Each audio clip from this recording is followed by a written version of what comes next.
the last election was very much characterised as a referendum on the East-West link. Is that a decision you regret now?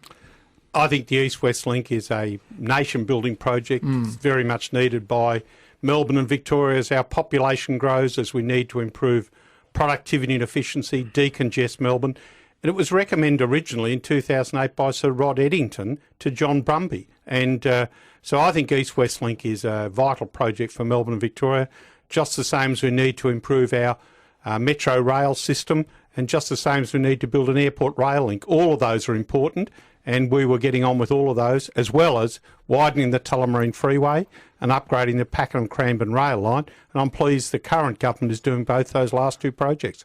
Matthew Guy, I'll ask you because, Victoria's figures out from the Department of the Environment suggest that Melbourne's population is going to hit 8 million people in only 35 years by 2050, and that Victoria as a whole will have 10 million. Melbourne will be a bigger city than Sydney by then.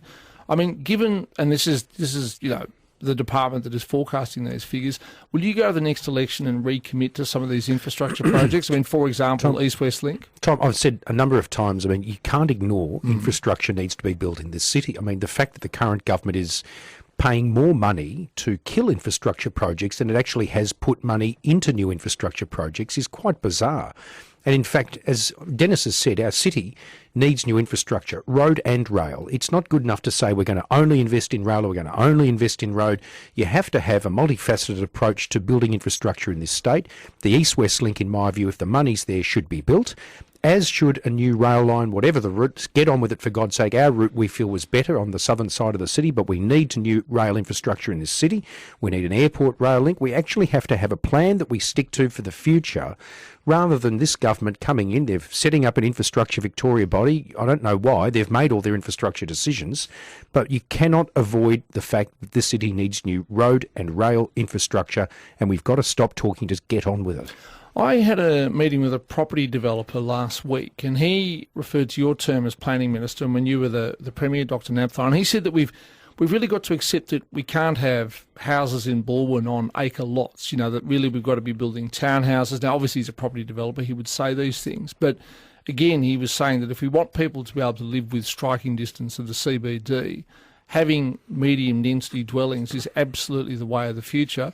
I'll ask you first, Dr Nabthar. You're going to retire, not retire, but go back to your electorate near Port Fairy, so this sort of issue of space or lack thereof isn't quite so apparent down there. But do you think we need to change the way we think about housing in this state?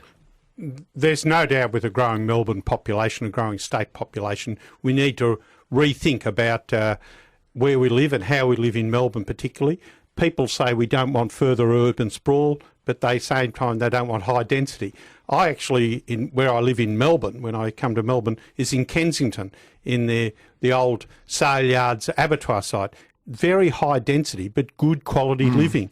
And I think the challenge for us in Fisherman's Bend and in Eagate and in some of these inner city areas is to get that high density living with a good quality of life. And that's why I pay tribute to Matthew Guy as Planning Minister. He was about getting that balance right between concentrated living, but quality of life living, and some high rise, some further growth in the outer suburbs. But we need to make sure that we provide people choices and options about how and where they live. Now, a lot of people, when their professional lives sort of suddenly become less busy, get involved with football clubs that need a bit of help. Your team, Geelong, has failed to make the finals for the first time in almost a decade. Do you think you might go down to Cardinia Park or whatever it's called these days and sprinkle a bit of magic dust around the place? I'd love to go down to Cardinia Park and help them out. It's the first time in a long time that the Cats have missed the finals, and they face some challenges, some absolute champions of the club who need to be managed through their process of retirement or what they do next year. But we need to rebuild at Geelong, and I'd love to be on board as a member, as a supporter, in whatever capacity to help the Cats. Well, there you go. There's a war cry for you. So, Matthew, today is actually the last day that you'll have Dr Nabthar as a professional colleague, because once he retires from the Parliament, that's the end. What would you like to say about him publicly? Dennis is Dennis is one of those wonderful individuals that never wants to be just a scripted politician who is trained up and says, you must say this and you must say this and you must say this.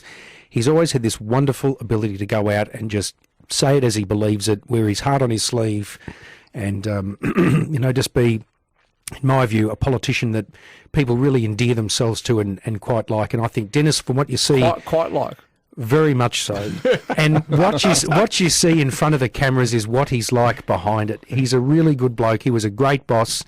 I respect him immensely. I always have. My wife does. I do. The whole Liberal family does. And he will always go down in our party history as the right man at the right time. We may not have won last year, but we did better than we would have done under anyone else. And he was someone that we all look up to and admire greatly. Full stop.